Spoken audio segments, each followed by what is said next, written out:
কেউ তারে ডাকেন শ্যামা, কেউ ডাকেন তারা, কেউ আবার বলেন কালী। তবে দক্ষিণেশ্বরে মা কালীকে কিন্তু ভবতারিণী বলা হয় এবং এই মায়ের পুজো আর একদিন পরে। এবং মায়ের পুজোর জন্য যেমন এই দক্ষিণেশ্বরে কালী মন্দিরে ভিড় জমবে, সেরকম বাংলার বিভিন্ন প্রান্তে মায়ের আরাধনায় মত্ত হবেন ভক্তরা রয়েছেন। তবে এই দক্ষিণেশ্বরের যে মন্দিরের মাহাত্ম্য এবং অন্যান্য মন্দিরের তুলনায় এই দক্ষিণেশ্বর মন্দির কেন আলাদা, সরাসরি আমরা শুনে নেব। আমাদের সঙ্গে রয়েছেন কুশলবাবু, সরাসরি কুশলবাবুর সঙ্গে কথা বলবো। এই মন্দিরের মাহাত্ম্য, এই মন্দিরের যদি আলাদা কী রয়েছে অন্যান্য মন্দিরের তুলনায়? দক্ষিণেশ্বর মন্দির আর কয়েকদিনের মধ্যেই তার 171তম বছরের মহাপূজায় ব্রতী হবে। দক্ষিণেশ্বর মন্দির শুধু নিছক এক মন্দির নয়, দক্ষিণেশ্বর মন্দির ভারতবর্ষের 4000 বছরের আধ্যাত্মিকতার মিলন ক্ষেত্র। এখানে সমস্ত ধর্মের সারকতাকে একত্র করে যে নতুন দর্শন সারা পৃথিবীর কাছে ছড়িয়ে দিয়েছিলেন শ্রীরামকৃষ্ণ, যা আজ শ্রীরামকৃষ্ণ দর্শন নামে খ্যাত। শ্রীরামকৃষ্ণের পথে ও মতে আমরা এই মহাপূজায় ব্রতী হব। আর দক্ষিণেশ্বর মন্দির ভারতবর্ষের স্বাধীনতা আন্দোলন ও 19 শতকের সমাজ সংস্কারে এক গুরুত্বপূর্ণ ভূমিকা নিভিয়েছিল।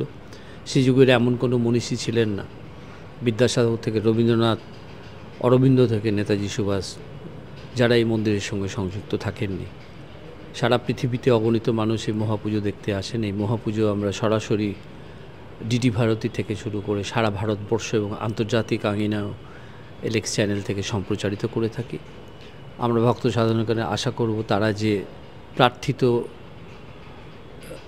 চিন্তা চেতনা নিয়ে দেবালয়ে আসেন মানসিক শান্তি এবং আধ্যাত্মিক তৃপ্তির জন্য, তারা সম্পূর্ণ সেটা গ্রহণ করতে পারবেন। কারণ আমাদের এখানে কোনো রকম জাতপাত নেই, কোনো ধনী দরিদ্রের সীমারেখা নেই, কারোর সঙ্গে আমরা কোনো রকম বিভেদ কোনোভাবেই অনুমোদন করি না।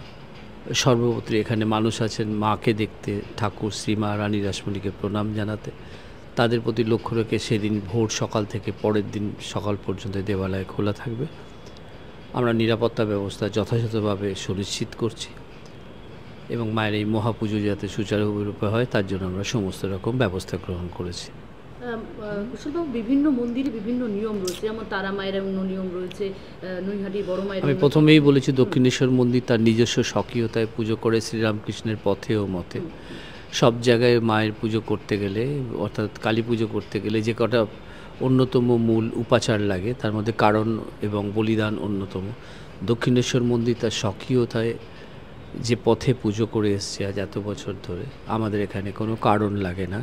কারণ ব্যতীত এই মহাপুজো শুরু করেছিলেন শ্রীরামকৃষ্ণ এবং এখানে কোনো রক্তপাত হয় না, কোনো জীব হত্যা হয় না, কাউকে কষ্ট দেওয়া হয় না।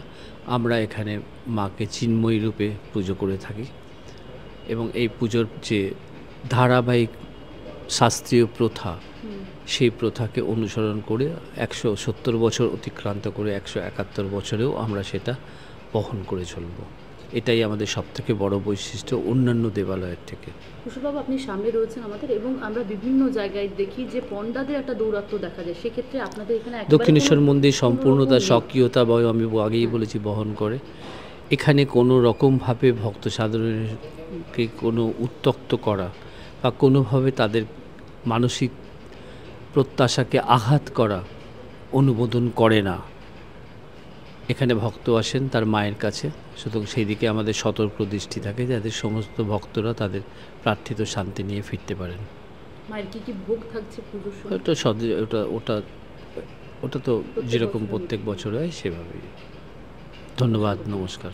আরো ভালো ভালো খবর দেখতে সাবস্ক্রাইব করুন বাংলা হান্টের ইউটিউব চ্যানেল। বাংলা হান্টের আরো খবর দেখতে নজর রাখুন। বাংলা খবর মানেই বাংলা হান্ট।